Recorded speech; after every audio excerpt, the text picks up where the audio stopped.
নমস্কার বন্ধুরা, পম্পার কিচেনে আপনাদের সকলকে স্বাগত। এক বাটি গমের আটা দিয়ে আজ আমি অপূর্ব স্বাদের একটা নাস্তার রেসিপি আপনাদের সাথে শেয়ার করব। আশা করছি আপনাদের ভীষণ ভালো লাগবে। বাচ্চাদের স্কুল টিফিন বলুন বা বাড়িতে যখনই মন করবে ঝটপট এই রেসিপিটা বানিয়ে নিতে পারেন। এটা খেতে এতটাই টেস্টি যে একবার খেলে দেখবেন বারবার বানাবেন। তাহলে চলুন আজকের এই অপূর্ব স্বাদের নাস্তার রেসিপিটা দেখে নেওয়া যাক। আর এই রেসিপিটা বানানোর জন্য প্রথমেই দুটো সিদ্ধ করা আলুকে আমি খুব ভালোভাবে গ্রেট করে নেব। এবার দেখুন গ্যাসটা জ্বেলে দিয়ে একটা ফ্রাই প্যান বসিয়ে দিয়েছি। এর মধ্যে দিয়ে দেবো সর্ষের তেল, খুব বেশি নয়, অল্প করে দিয়ে দিলাম। তেলটাকে এবার একটু হালকা গরম করে নেব। এর মধ্যে দিয়ে দেবো সামান্য একটু গোটা জিরে,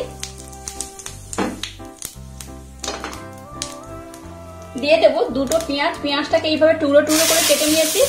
আর নিয়েছি দেখুন 3 থেকে 4টে কাঁচা লঙ্কা। এবার লঙ্কা আর পেঁয়াজটাকে একটু নাড়াচাড়া করে ভেজে নেব। পেঁয়াজটাকে কিন্তু খুব বেশি লাল লাল করে ভাজা যাবে না, জাস্ট একটু হালকা লাল লাল করে ভেজে নিলেই হবে। পেঁয়াজ আর লঙ্কাটাকে দেখুন একটু হালকা লাল লাল করে ভেজে নিয়েছি, খুব বেশি লাল করার দরকার নেই, এইরকম একটু লাল লাল করে নিলে হবে। এর মধ্যে হাফ চামচ দিয়ে দেবো আদা রসুনের পেস্ট। আবার এটাকে একটু ভালোভাবে নাড়াচাড়া করে নেব। এবার এর মধ্যে সামান্য একটু হলুদ গুঁড়ো দিয়ে দিলাম, ধনে গুঁড়ো দিয়ে দিলাম একদম অল্প করে, সামান্য একটু জিরে গুঁড়ো দিয়ে দিলাম। বাড়িতে বানানো স্পেশাল একটা ভাজা মশলা এখানে ব্যবহার করব, এই চামচের 1 চামচের মতো। আর দিয়ে দেবো হাফ চামচ চাট মশলা। এখানে যে স্পেশাল ভাজা মশলা ব্যবহার করেছি এর মধ্যে গোটা গরম মশলা, গোলমরিচ, শুকনো লঙ্কা, গোটা জিরে, গোটা ধনে এগুলো রয়েছে। দিয়ে দেবো স্বাদ মতো অল্প একটু লবণ। আবারও সমস্ত উপকরণ একটু ভালোভাবে নাড়াচাড়া করে দেব। এখানে কোনো রকম কিন্তু জলের ব্যবহার করা যাবে না, জল ছাড়া এই মশলাটাকে বানাতে হবে। এবার গ্রেট করে রাখা আলুটাকে এর মধ্যে আমি দিয়ে দেব। সমস্ত উপকরণের সাথে আলুটাকে এবার আমি খুব ভালোভাবে মেখে নেব। আলুটাকে দেখুন আমি খুব ভালোভাবে কিন্তু মেখে নিয়েছি। এবার আমি গ্যাসটাকে বন্ধ করে দেব।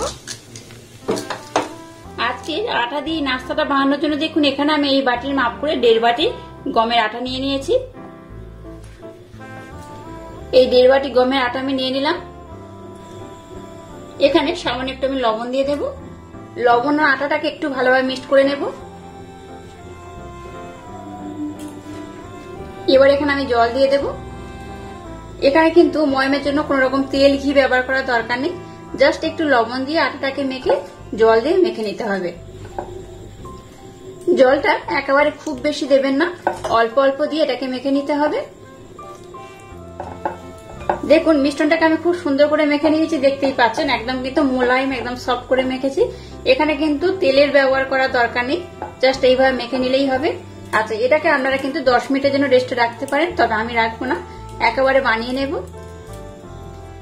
এবার দেখুন হাতের মধ্যে একটু আমি আটা নিয়ে নিলাম। আমি মিশ্রণটাকে দেখুন অনেকটা কিন্তু নরম করে মেখেছি।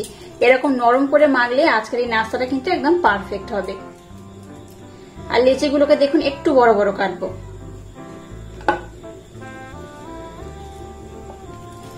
একটা লেচি কিন্তু এরকম একটু বড় বড় হবে, যেহেতু এটা পুরের ব্যাপার রয়েছে তাই কিন্তু লেচিগুলোকে একটু বড় কাটতে হবে।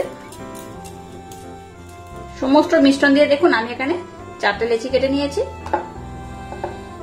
এবার লেচিগুলোকে এইভাবে আমি একটু গোল করে নেব। এবার দেখুন এখানে আমি একটু আটা নিয়ে নিলাম। আপনারা চাইলে কিন্তু আটার পরিবর্তে ময়দাও ব্যবহার করতে পারেন।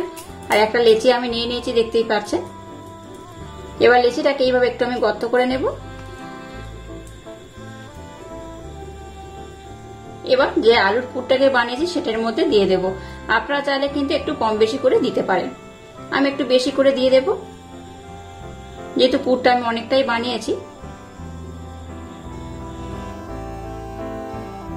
এবার মুখটাকে কিন্তু এইভাবে খুব সুন্দর করে মুড়ে নিতে হবে। এই দেখুন মুখটাকে কিন্তু খুব সুন্দর করে দেখুন এইভাবে মুড়ে নিয়েছি।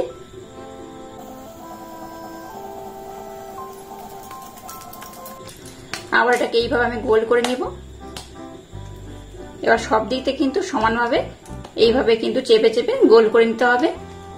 শুধুমাত্র মিডিল পোর্শনে চাপ দেবেন না, সব দিকে সমানভাবে কিন্তু হাতের মাধ্যমে চাপ দিয়ে এরকম গোল করে নিতে হবে। উপরে একটু আমি আটা দিয়ে দিলাম। আপনারা কিন্তু এটা তেল দিয়েও বেলতে পারেন, তবে চেষ্টা করবেন আটা কিংবা ময়দা দিয়ে বেলে নেওয়ার। যতটা সম্ভব হয় হাতের মাধ্যমে আমি প্রথমে কিন্তু একটু বড় করে নেব। যেহেতু ভিতরে আমি পুর ব্যবহার করেছি, তাই হাতের মাধ্যমে প্রথমেই আমি একটু এরকম বড় করে নেব। এবার এটাকে আমি বেলে নেব।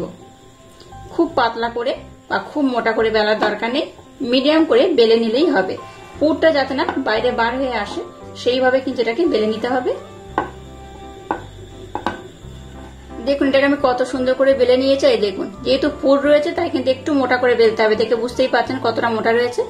এইভাবে বেলে নিতে হবে। আচ্ছা, আমি কিন্তু সবগুলো একসাথে বেলবো না, একটা একটা করে বেলবো আর ভেজে নেব। এটা ভাজতে বসিয়ে দিয়ে আবার একটা বেলে নেব। এইভাবে কিন্তু আমি সবগুলোকে খুব সুন্দর করে বানিয়ে নেব। এবার দেখুন গ্যাসটাকে জ্বেলে দিয়ে এরকম একটা ফ্রাই প্যান বসিয়ে দিয়েছি। ফ্রাই প্যানটাকে প্রথমে কিন্তু একটু ভালোভাবে গরম করে নিতে হবে। এবার যেটা বেলে নিলাম সেটার মধ্যে দিয়ে দেব। তেল ছাড়াই কিন্তু এটাকে এইভাবে দিয়ে দিতে হবে। একটু আস্তে আস্তে দিয়ে দেব।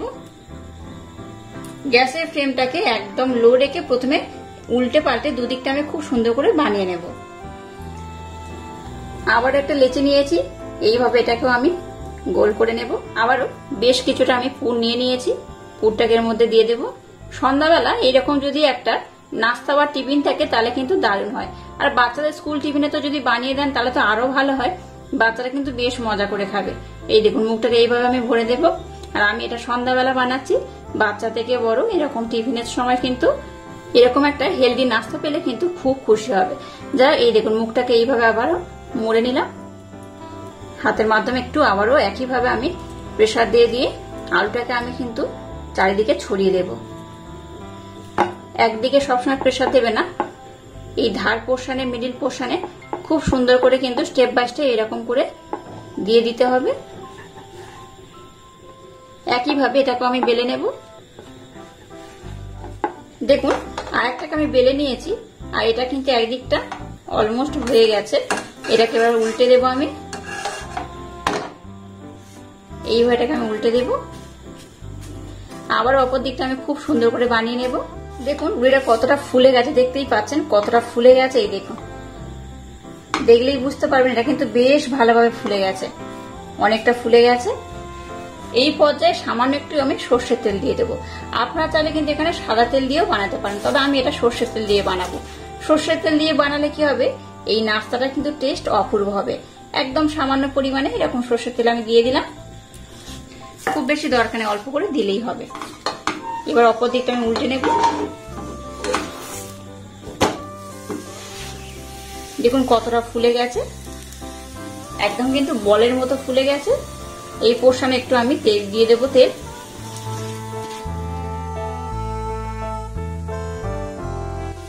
দেখলেন তো একদম কিন্তু বলের মতো ফুলে গেছে, আর কত সুন্দর হয়েছে দেখতেই পাচ্ছেন। এইভাবে কিন্তু সবগুলোকে ফুলকো ফুলকো করে বানিয়ে নেব। আর এই পরোটাগুলোকে কিন্তু একটু বেশি করে ভালোভাবে যদি ভেজে নেন তাহলে কিন্তু বেশ ভালো লাগে খেতে। আপনারা চাইলে কিন্তু একটু নরম করেও বানাতে পারেন, আমি কিন্তু একটু বেশি ভাজা করে বানাবো। একটু বেশি ভাজা করে বানালে কি হবে, এটা দেখতে সুন্দর তো হবে, খেতেও কিন্তু অপূর্ব লাগবে। দেখুন এটাকে আমি খুব সুন্দর করে বানিয়ে নিয়েছি। এবার এটাকে আমি উঠিয়ে নেব। একইভাবে সবগুলোকে আমি খুব সুন্দর করে কিন্তু বানিয়ে নেব।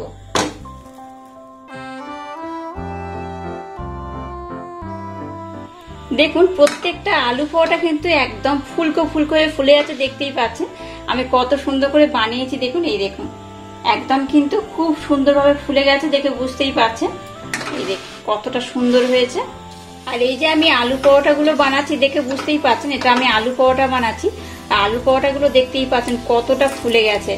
এইরকম অসম্ভব কিন্তু মজাদার হয়, খেতে তো ভীষণ সুন্দর লাগে। আর দেখে বুঝতেই পারছেন কতটা ফুলে গেছে। এই দেখুন আমি খুব ভালোভাবে কিন্তু দেখাচ্ছি, দেখে বুঝতেই পারছেন এটা একদম ফুলকো ফুলকো হয়ে ফুলে গেছে। অবশ্যই একবার হলো আমার মতো ট্রাই করবেন, আশা করছি আপনাদের ভীষণ ভালো লাগবে।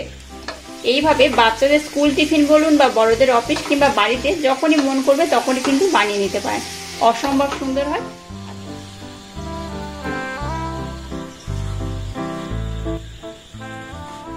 দেখুন আলু পরোটাগুলোকে কিন্তু আমি খুব সুন্দর করে বানিয়ে নিয়েছি। আমি 4টে বানিয়েছিলাম, এখানে দেখুন 3টে রয়েছে। এটা এতটাই সুন্দর খেতে হয় যে ভাজা মাত্রই একটা কিন্তু ফুরিয়ে গেছে। যাই হোক, এগুলো কিন্তু একটা খেলেই পেট ভরে যাবে।